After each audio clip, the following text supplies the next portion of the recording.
नमस्कार दोस्तों, फिर से आपका स्वागत है आपके खुद को YouTube channel Rakesh the story teller में। 무궁화 꽃이 피었습니다. सो आज राकेश द स्टोरी टेलर की श्रेणी में आपका इंतज़ार एक भयानक रात कर रही है। ऐसी रात्रि जो चीख की गूंज से सहमी हुई है। पेड़ पौधे सब शांत हैं और घना अंधेरा किसी शैतानी रूह के आगमन का संदेश पहुंचा रहा है। तो चलिए शुरू करते हैं। ये कहानी रंजीत की है। रंजीत वह लड़का जिसके जीवन मात्र सुंदरता और धन के समीप रहा।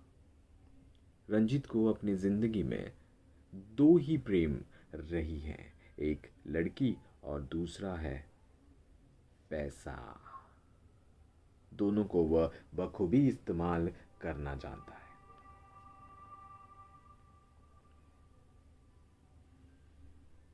एक सुनसान रात, पूरा शहर जब नींद से अपने रिश्ते को मजबूत कर रहा था, लेकिन घर पर रंजीत फिलहाल अभी भी जगा हुआ था। मोबाइल की स्क्रीन पर टकटकी लगाए अपने दोहरे चरित्र का प्रदर्शन कर रहा था। एक चरित्र में वह अपनी वह सोच उजागर कर रहा था जिसमें धन हो और उसके इर्द गिर्द लड़कियों का जमावड़ा लगा हो। दूसरी ओर वह दिव्या से बात कर रहा होता। दिव्या, हाँ, आपने सही समझा, उसकी गर्लफ्रेंड। दिव्या उसकी गर्लफ्रेंड का नाम था।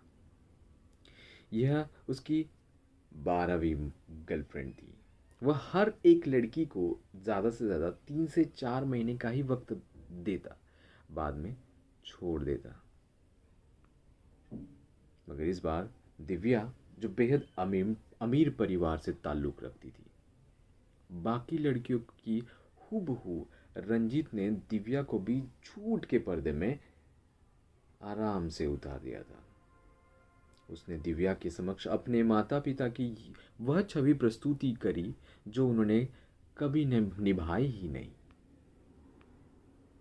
कहते हैं ना कि किसी की छवि को धूमिल करना बेहद आसान है, बल्कि उनका नाम बनाना उतना ही कठिन। उस अंधेरी रात में कुछ अनसुनी घटना का भी संबंध जुड़ा था, जिसकी शुरुआत रंजित से ही होती है। 12:25।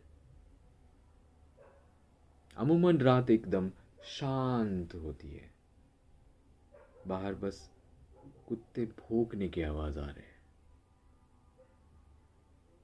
सभी जीव जंतु रात्रि के स्वप्न लोक में खुद को झोंक चुके होते हैं। रात के इस शांति में सिर्फ घड़ी की टिक टिक सी सुनाई देती है, जो उस रात 12:25 का समय दिखा रही थी।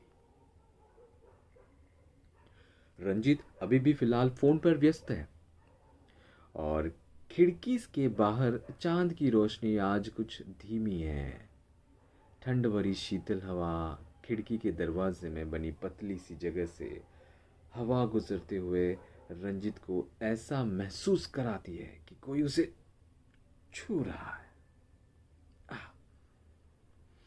अपने कोमल हाथों से ऐसा छू रहा है। तभी अचानक रंजीत के कानों में एक प्रेम से लबरेज आवाज आती है। रंजीत, तुम सिर्फ मेरे हो, तुम्हें खुद से दूर नहीं होने दूंगी। रंजीत ये सुनकर काफी घबरा गया। उसने डर के मारे अपना फोन बेड पर रखा और खिड़की की तरफ भागा, लेकिन खिड़की से कोई नहीं दिखा। वह जैसे ही खिड़की फिर से बंद कर वापस बेड की तरफ मुड़ा, चांद की रोशनी में एक परछाई से उसका सामना हुआ। उस परछाई का एक हाथ उसके गर्दन को दबोचा और उसे फर्श से कुछ इंच ऊंचाई पर लाकर नीचे फिर से फर्श पर जोर से पटक दिया। वह उसी वक्त बेहोश हो गया था और होश में आने के लिए सूर्य के प्रकाश के आने तक का समय लेता है। रंजीत की अपने माता पिता से बिल्कुल भी नहीं बनती थी। वह हर समय किसी न किसी विषय पर अपने माता पिता से विवाद कर देता था। उसके जीवन में रिश्ते का कोई मूल्य ही नहीं था। वह अपने माता पिता को एकमात्र बस एटीएम मशीन समझता था, जिनका सिर्फ वह धन इस्तेमाल कर सके। अगली सुबह भी यही हुआ। उसके होश में आने के बाद उसने अपने साथ हुई पिछली रात की घटना का स्मरण करने लगा, जिससे उसके माथे पर चिंतित रेखा के साथ पंखा चलने के बावजूद पसीना भी काफी आने लगा था। रंजीत उसी अवस्था में घबराकर अपने पापा के पास पहुंचता है।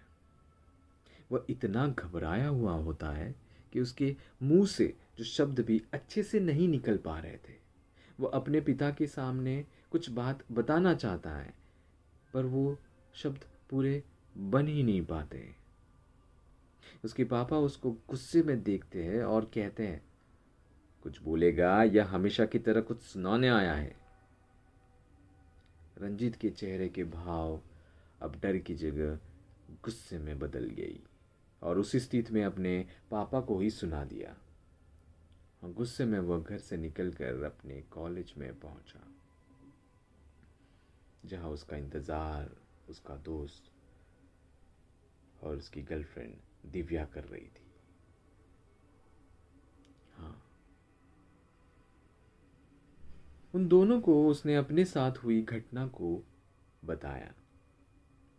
उसके दोस्त ने उसे कहा, भाई तेरा वहम होगा भाई, कोई लड़की तेरे को कैसे उठा सकती है, वो भी सिर्फ एक हाथ से। ये बात कहते ही रंजीत का दोस्त और दिव्या जोर से ठहाके मारने लग रहे। तब रंजीत गुस्से में, यहां मेरी जीवन के लगे हुए और तुम इतने बेशर्म होकर हंस रहे हो। तब रंजीत का दोस्त, अरे तू इतना क्यों डर रहा है यार, ये सब ठीक हो जाएगा। हाँ बिल्कुल। रंजीत के दोस्त ने उसे सांत्वना देते हुए कहा, लेकिन रंजीत ने अपने मन में यह ठान लिया था कि वह अब अपने घर में नहीं रुकने वाला, सब छोड़कर कहीं दूर चला जाएगा। रंजीत का यह फैसला सुनकर उसका दोस्त उसे रोकने की सलाह देता है और कहता है कि रंजीत को अपने परिवार को अकेले छोड़ना नहीं चाहिए और वो ये छोड़ने की ख्वाहिश छोड़ दे अपने परिवार को, बहुत पछताएगा। लेकिन रंजीत यह सब कुछ ठान चुका था। उसे अपने परिवार से कोई लगाव कोई मतलब नहीं था। वो यही सोचता था कि उसके परिवार उससे प्रेम भाव नहीं रखते। इस पर दिव्या कहती है कि अगर तुमने तय ही कर लिया है तो आज रात को तुम मेरे साथ मेरे शहर लखनऊ चलना, वहाँ अपनी नई जिंदगी शुरू करेंगे, शुरुआत से। रंजीत का दिव्या का सुझाव भा जाता है। रंजीत ने दिव्या के कहने पर घर से अपना बैग और सारी चीज़ों को सही तरह से पैक कर रोहतक रेलवे स्टेशन पर पहुंच जाता है। हाँ, रेलवे स्टेशन। दिव्या ने उसे प्लेटफॉर्म नंबर 4 पर आने को कहा था। रंजीत 11 बजे छुपकर अपने घर से प्रस्थान करता है। उसे बाहर जाने में अजीब लगता है। रंजीत की यह रात बाकी रातों से काफ़ी अलग है। मौसम में सर्द हवा की मौजूदगी तो होती ही है, लेकिन फिर भी रंजीत को घुटन महसूस कराती है। जैसे जैसे समय का पहिया आगे बढ़ता है, तब 12:25 पहुंचती है, जब समय की घड़ी प्लेटफॉर्म पर एक ट्रेन की एंट्री होती है।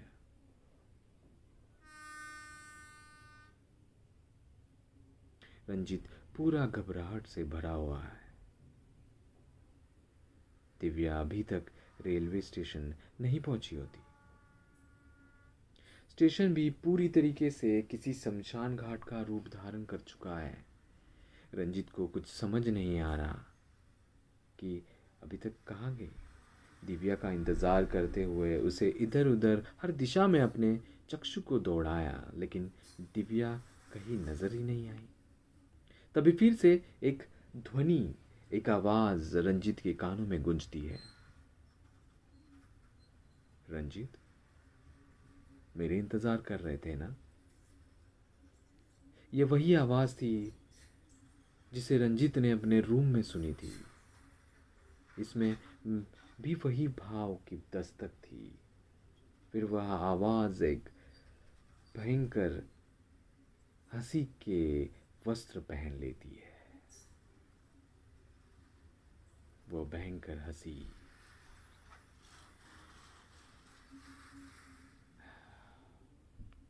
रंजीत अपने होश खो चुका था। तभी वह आवाज ट्रेन का दरवाज़ा खोल उसके सामने आती है। यह कोई और नहीं बल्कि दिव्या होती है। रंजीत रंजीत दिव्या को देख लंबी सांस लेता है। वो जल्दी से उसका हाथ थामे ट्रेन पर बैठ जाता है। लेकिन जैसे ही ट्रेन के भीतर का दृश्य देख वो घबरा की अवस्था में पहुंच जाता है। ट्रेन में अन्य कोई भी नहीं होता। रंजीत दिव्या से इस बारे में भी पूछता है तो दिव्या उसे कहती है कि यह स्पेशल ट्रेन है रंजीत, जो केवल एक ही बार चलती है हफ्ते में। जिस डब्बे में हम बैठे हैं वह महंगा है, इसके लिए यहाँ कम ही लोग सफ़र करते हैं। रंजीत ने डिम्पल की बात मान ली थी। ट्रेन में घुसते ही दिव्या उसे कहती है कि उसे बाथरूम जाना है, तुम अपनी सीट पर सेटल हो जाओ। रंजीत जैसे जैसे अपनी सीट पर सामान रखे राही होता है कि कुछ जानी पहचानी आवाज़ उसके कानों में सुनाई देने लगती है। वही कई लोगों की बात, कई आवाज़ें उसे सुनाई देना शुरुआत हो जाती है, जिसे वो कभी अवगत ही नहीं हुआ था। उसने वही आवाज़ पहले भी सुनी हुई होती है। उसे लगता है वह काफ़ी थक गया है, इसलिए खाली ट्रेन में भी उसे आवाज़ आ रही है। वो अपनी सीट पर बैठने के लिए पहुंचता ही है तो वहाँ एक लड़की घूंघट ओढ़े जोर से आंसू बहाए रो रही होती है। पता नहीं कौन थी ये लड़की जो रोए जा रही है, रोए ही जा रही है, चुप ही नहीं है। तब रंजीत उस लड़की से पूछता है कि क्यों रो रही हो? तो जवाब मिलता है कि उस लड़की का किसी ने रेप कर दिया है और उसका आरोपी बाथरूम में छुपा है। बाथरूम में? हाँ, बाथरूम में। रंजीत उस लड़की को चेहरा दिखाने के लिए कहता है ताकि वो मरहम पट्टी लगा सके जहां उसे चोट लगी हो। मगर जैसे ही लड़की घूंघट ऊपर करती है, उसका चेहरा देख रंजीत चकित रह जाता है। वह अपना बैग जो के त्यों रख बाथरूम की तरफ भागता है। जोरों जोरों से भागता है और दिव्या को पुकारता है, दिव्या। दिव्या तो नहीं होती, लेकिन उसका बाथरूम में इंतज़ार वह लड़की कर रही होती है। हाँ, वही लड़की जिसकी आवाज़ उसने अपने बेडरूम में सुनी थी। वह अपना होश बुरी तरह से खो चुका होता है। उस लड़की से जान बचाने के लिए वह रंजीत ट्रेन से कूद जाता है। इसमें उसकी जान चली गई थी। रंजीत जैसे उस ट्रेन से कूदा था, खंबे में लगकर उसका सर, उसके तो परखच्चे उड़ गए थे। आखिर में उसका फोन, जो डर के मारे वह ट्रेन की सीट पर ही भूल गया था, वहां एक मैसेज बजता है जिस पर लिखा होता है, रंजीत, सॉरी मेरी जान, मैं तुम्हें बताना ही भूल गई थी कि मेरे अपने शहर में जाने का प्रोग्राम कैंसिल हो गया था। मैं अपने माता पिता के साथ एक पार्टी में आई थी। होप तुम समझोगे। Love you, Divya.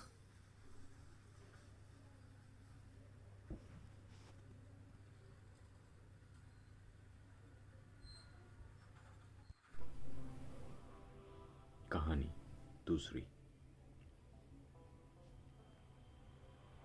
कहाँ जा रही है?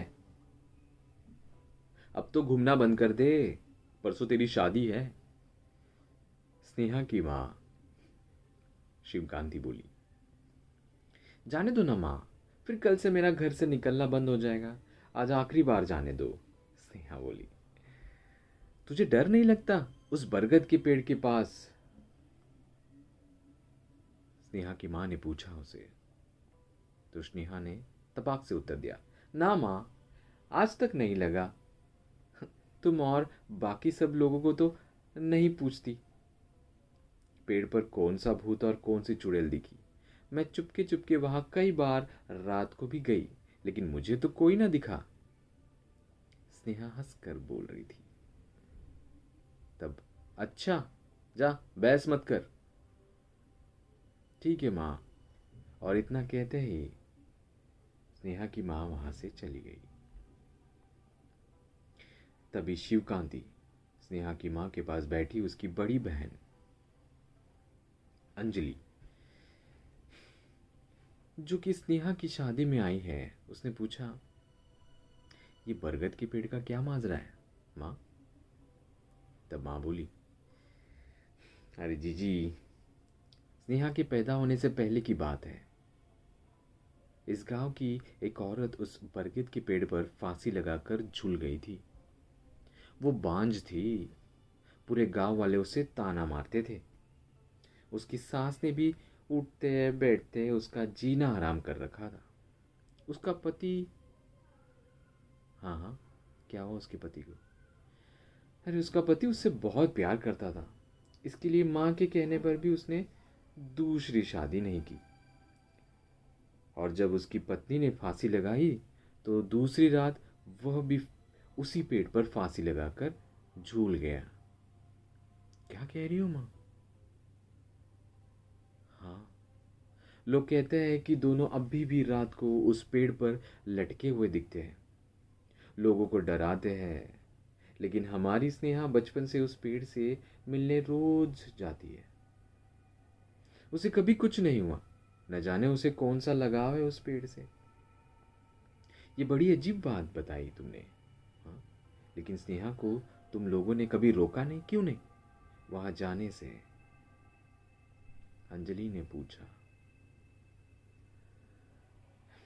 पहले रोकती थी, लेकिन जब देखा कि बच्ची को कोई नुकसान नहीं हो रहा है तो फिर जाने दिया, माँ बोली।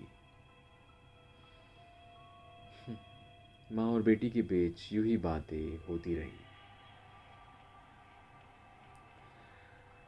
ऐसे ही 2 दिन बाद स्नेहा की शादी का दिन आया। दुल्हन बनी स्नेहा विदा भी हो गई। रेलवे स्टेशन तक तो वो कार में गई और वहां से सबकी रात वाली ट्रेन में रिजर्वेशन था। कार में स्नेहा का दूल्हा शोभित बार बार उसे कनखियों से देखकर मुस्कुरा देता, लेकिन स्नेहा के तो जैसे आंसू ही नहीं थम रहे थे।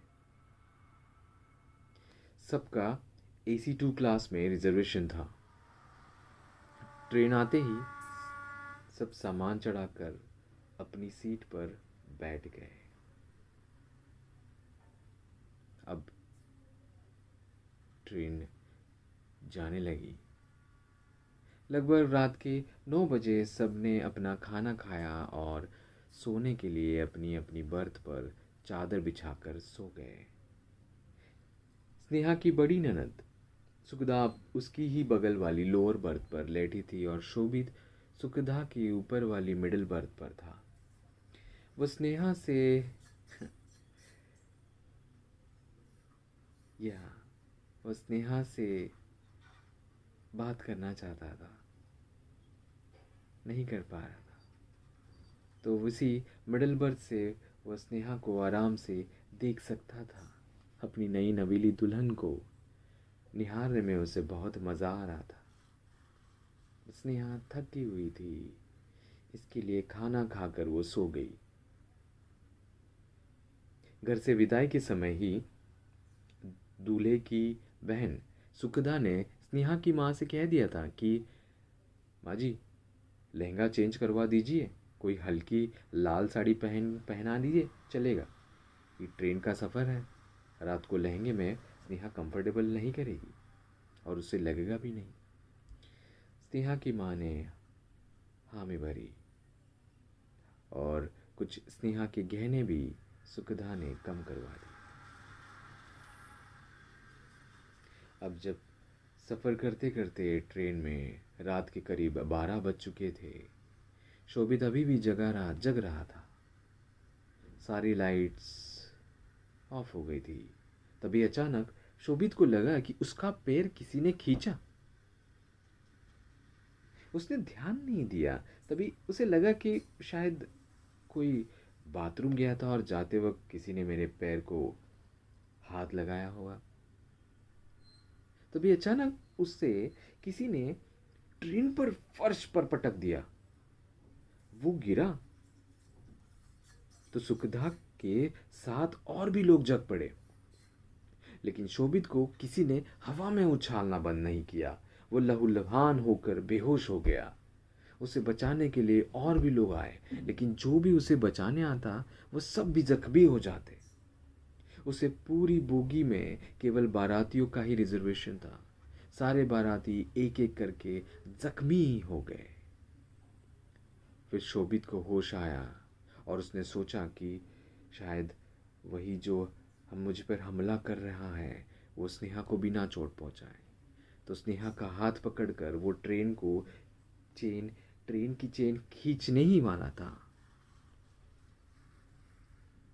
वो यही सोच रहा था कि ट्रेन की चेन खींचकर बाहर ले जाकर मैं दूसरों की से मदद मांगूं, क्योंकि केवल स्नेहा बस ऐसी थी जिसे वहां किसी ने नहीं छुआ और उसे कुछ भी नहीं हुआ था। लेकिन जैसे ही उसने स्नेहा को छुआ तो उसे किसी ने फिर हवा में उछाला और उसका सिर ट्रेन की छत पे टकराया इतनी जोर से कि उसका सिर से खून रीसने लगा। उसे देखकर स्नेहा भी बेहोश हो गई। जब उसे होश आया तो उसे पता चला कि उसके पति शोभित की मौत हो गई और ज़्यादातर बाराती घायल होकर अस्पताल में भर्ती है। लेकिन वो कौन था जो ये सब कर रहा था? उसे कुछ समझ ही नहीं आया। उसने पूरी घटना आंखों से देखी थी, इसलिए जब तफ्तीश हुई तो उसने पुलिस को पूरा वृत्तांत कह सुनाया। वो विधवा होकर पुनः अपने मायके लौट आई और उस बरगद के ही पास बैठी रहती। उसे तरह तरह के ताने मिलने लगते कि वही अपने पति को खा गई है। कभी कभी ये सुनकर वो पागल सा व्यवहार करने लगती। सबको लगता था कि इसके ऊपर चुड़ैल आ गई है। हाँ, बरगद वाली चुड़ैल, क्योंकि उसका व्यवहार भी ऐसा ही हो गया था। तब स्नेहा की माँ ने कुछ सोचा। उसने किसी जाने माने तांत्रिक को अपने घर बुलाया, जो कि मंदिर में पुरोहित भी थे। उनके सभी इज्जत करते थे, क्योंकि उन्होंने बहुत से लोगों को भूत बाधाओं से बचाया था। वह बहुत ज्ञानी थे। जब उन्हें स्नेहा से मिलाया गया तो उन्होंने अपनी शक्तियों द्वारा पता किया। तब वे दोनों आत्माएं खुद उनके सामने आई और बोली, मैं रेवती। मुझे सब बांझ कहकर बुलाते थे, इसलिए मैंने फांसी लगा ली थी और मेरे पति ने मेरे गम में फांसी लगा ली। उसी पेड़ पर हम दोनों की आत्माएं भटक रही थी। सभी हमसे डरते थे। तभी ये बच्ची हमारे पास आने लगी। हमें इससे प्रेम हो गया, क्योंकि मेरी मौत का कारण भी संतान का ना होना था। इसे मैं अपनी बच्ची की तरह मानने लगी। हम कभी भी अपना गंदा रूप इसके सामने लेकर नहीं आए, ना ही कभी इसे कोई नुकसान पहुंचाया। लेकिन जब इससे शादी करके कोई इसे हमसे दूर ले जा रहा था तो हमसे सह नहीं हुआ। हम दोनों पति पत्नी ने इसके लिए इसके पति को मार डाला। जब ये विधवा हो गई तो सब इसे मेरी तरह ताने मारने लगे। तब मैंने इसके शरीर में घुसकर लोगों को डराना शुरू कर दिया, क्योंकि इस बच्ची का दुख हम दोनों पति पत्नी नहीं देख सकते थे। तब लोगों की सारी बात समझ आई और फिर स्नेहा को कभी उस गांव से कहीं नहीं जाने दिया गया। स्नेहा की उसी गांव में दोबारा शादी कर दी गई। उसके बच्चे भी हुए, लेकिन स्नेहा ने कभी उन बच्चों को उस पेड़ के पास न ले गई, कभी नहीं।